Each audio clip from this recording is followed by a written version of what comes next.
And we're back, episode 204, Ask Us Anything. We ask us any question you want, really, and we'll answer it as best we can.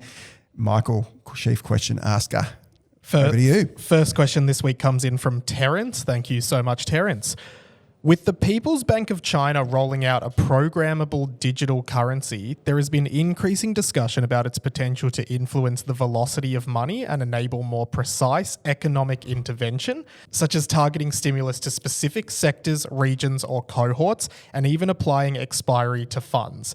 As the Reserve Bank of Australia explores similar applications, how do you view programmable digital currency as a fiscal policy tool? Oh, I've never felt so unqualified to answer a question. Do you have views on this you want to share? I've actually got minimal views on it. Although my headline view is the reason why certainly China and potentially Western governments like this is they want to control all kinds of money. So the moment... Oh, I totally agree with that. So the problem with some... And now Bitcoin's becoming much more controllable, but a lot of cryptocurrencies, governments have no idea what's going on and they hate that. They want to be able to... And that's why...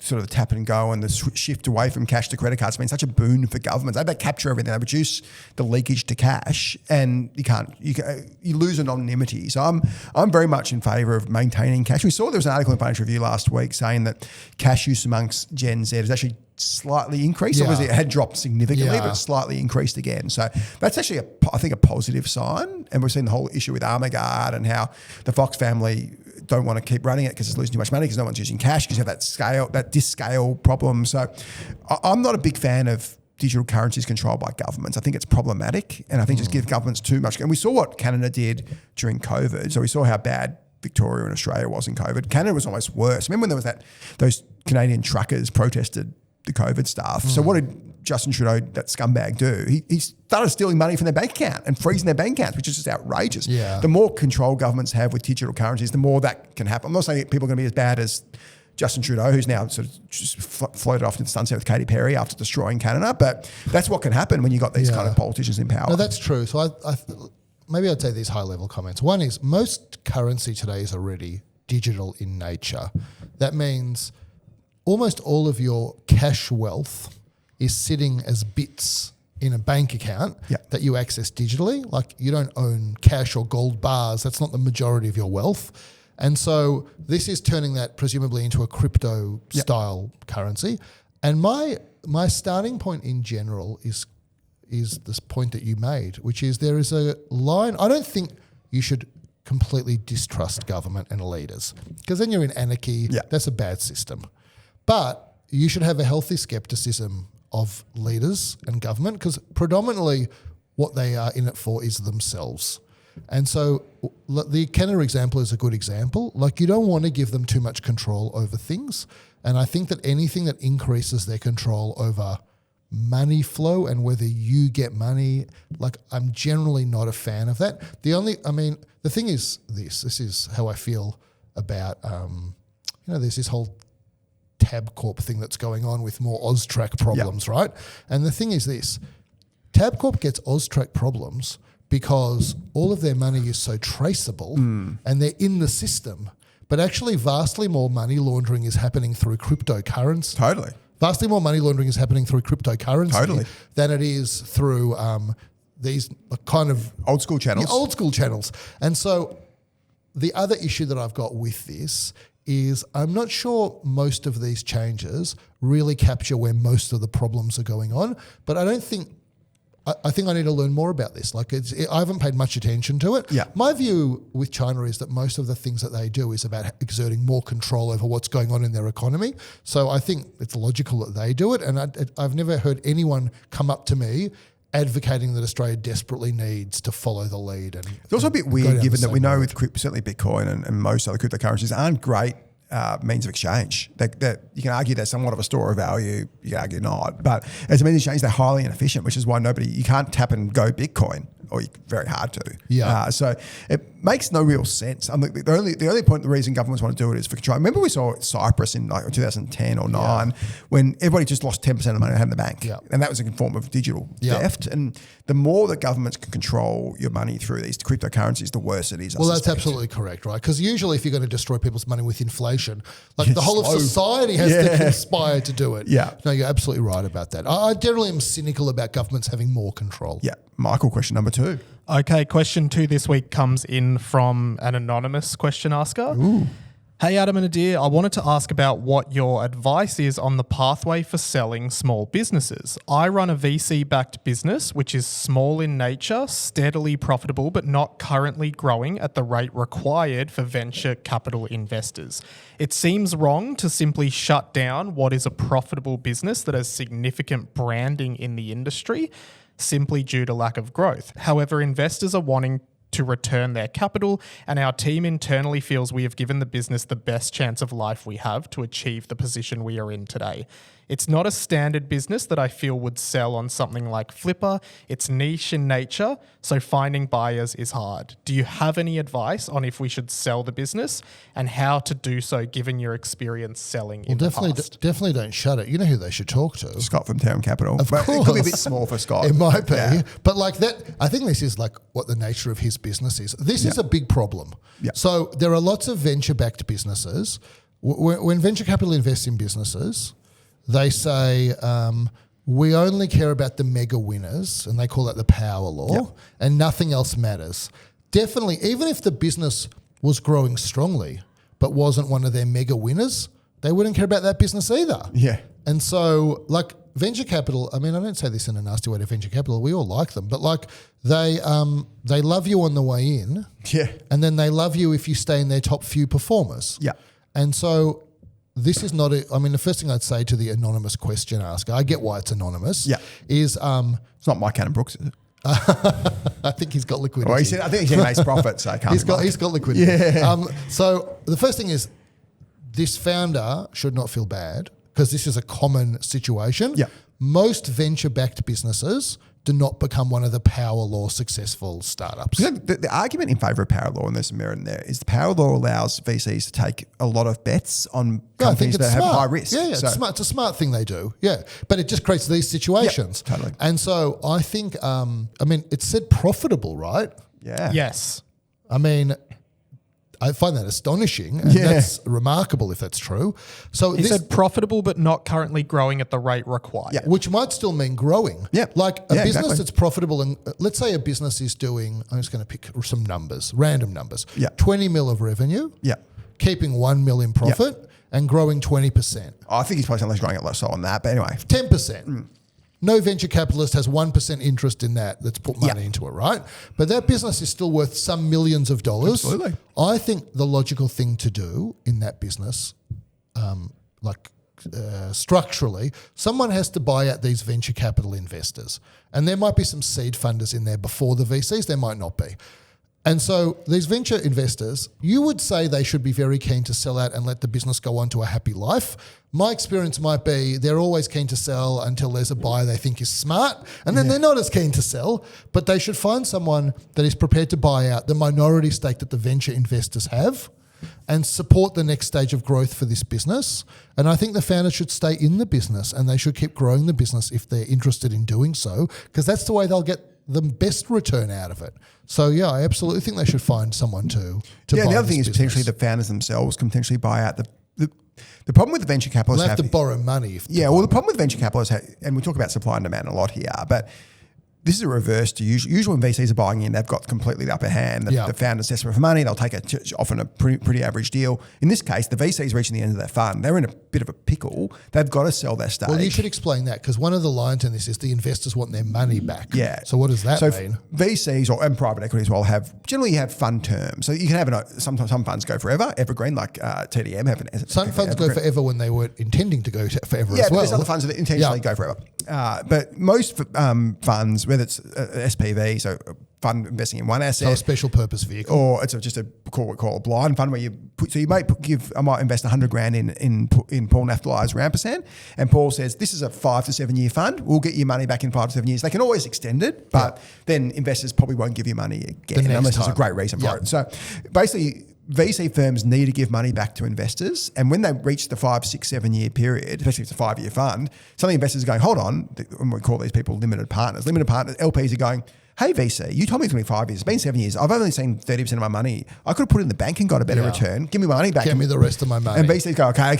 And then they go to the poor founder and say, hey, founder, you need to sell. And the founder goes, well, I can't sell. And then founder can then go to the VC, okay, I'll give you 20% of what you paid me because the VC needs something. Or what VCs can do is continuity funds, which you can probably explain what that is. Which is a different take. So they'll do another continuity fund or continuation fund or a follow-on fund if a business is going really well and they don't have any more money to invest in it, but they want more money to invest in it, they'll go and raise a little special fund just to invest more in business. Well, the main reason growth fund's different. The continuity fund is where they need to close that fund. Yes, they can sell, and they can force it on some other investor. They can sell their shares from the fund they want to close to their new fund that has another 7 years in it. And they make money on both ends, which is beautiful. But one challenge of buying it for 20% of what a VC put in is that a VC will have marked that up. If there's prefs, then you've got some real problems. But yeah, if there's preference shares. So if some people get the right to get money back first. Yeah. So I think my guess is there's a deal to be done with the VC.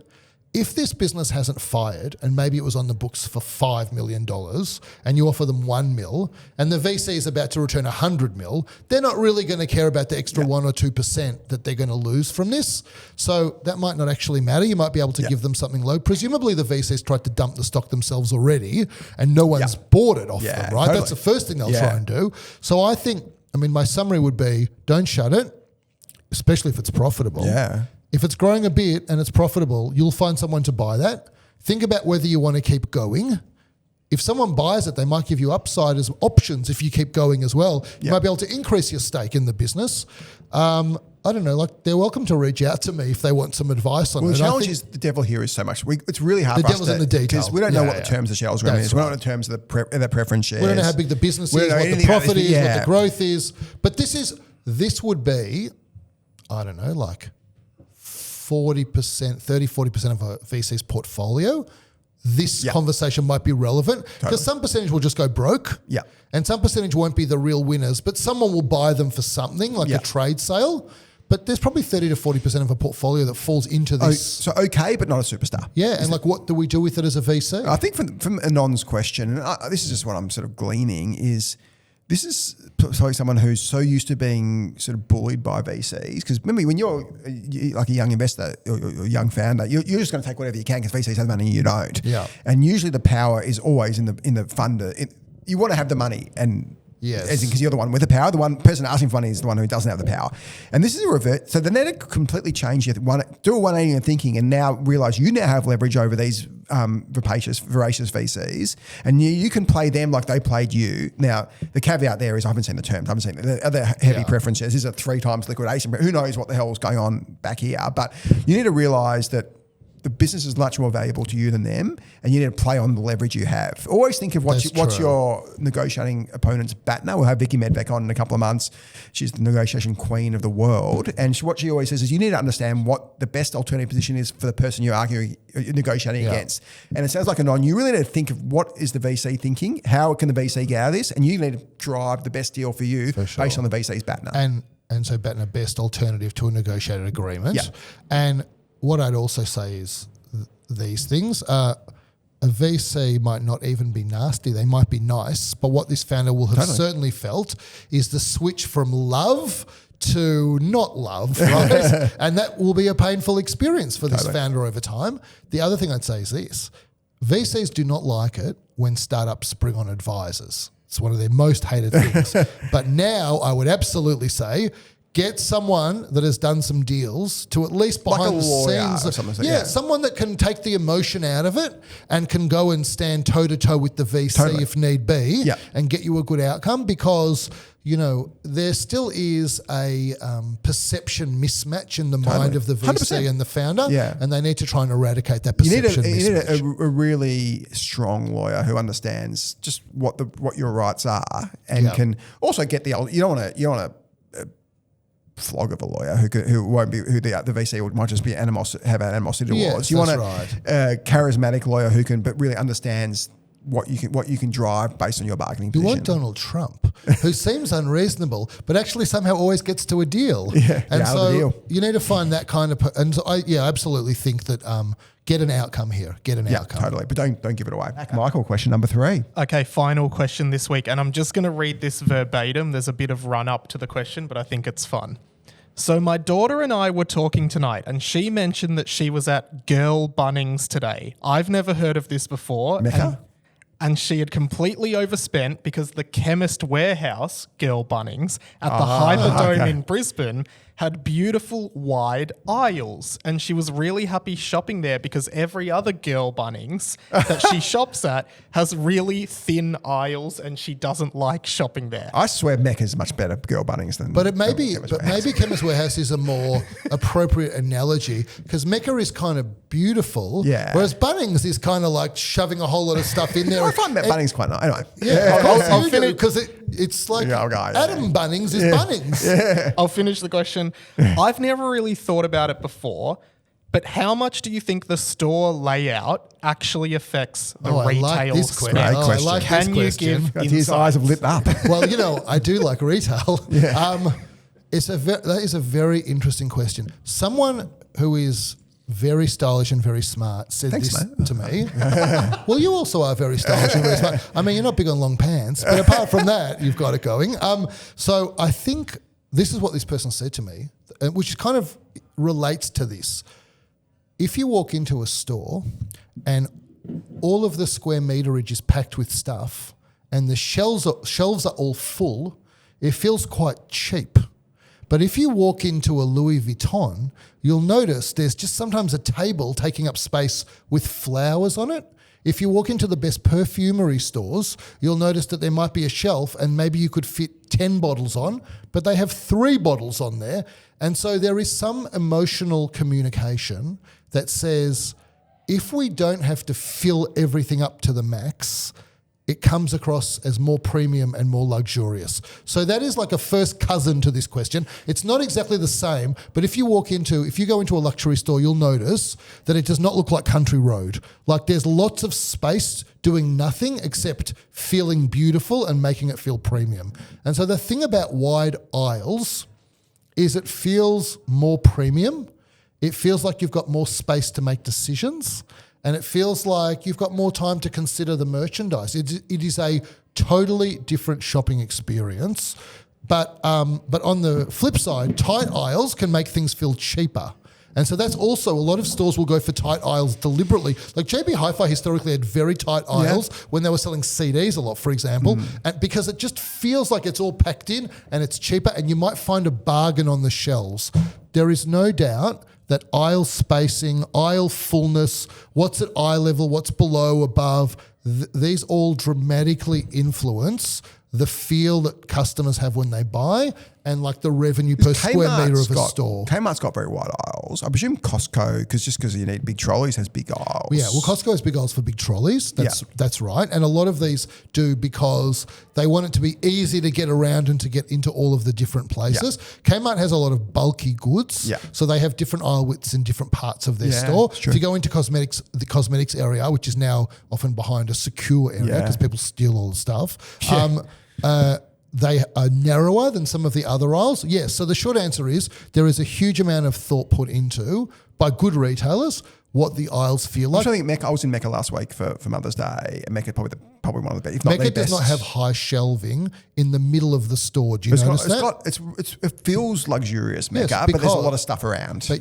so when you go into a plane, and some of the new planes, I'm cautious in how I say this, some of the new planes have decided in their premium cabins to not have overheads in the middle of the cabin. They only have them at the side. The most premium cabins will not have any overheads at all. Yeah, you just when you're in first class, you put your bag under. And so even in where there's no middle overheads, it feels much more luxurious because it feels like there's more space around your head. And so that is Mecca. Mecca has no high cabinetry in the middle of the store so that you feel like it's more spacious and more luxurious, but they'll have high cabinetry on the walls. That's right. And so all of this is part of the experience. Yeah, absolutely.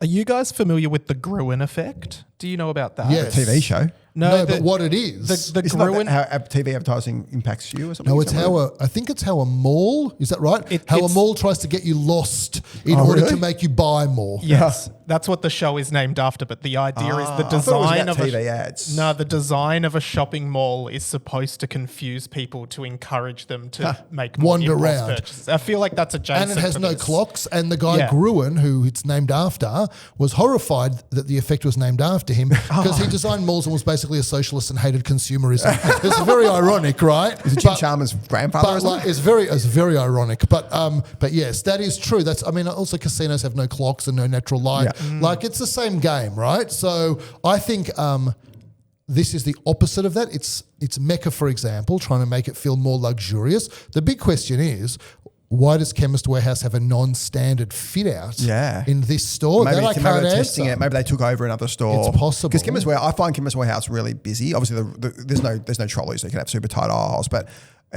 these guys, like Jack and Murray, are again two of the best retailers Australia's ever seen. So they know what they're doing, these guys. But they've definitely gone for that discount feel, which I don't personally love. But I find I always buy a lot of stuff in there when I'm there. Yeah. So they do have that great. They do make you think this is cheap.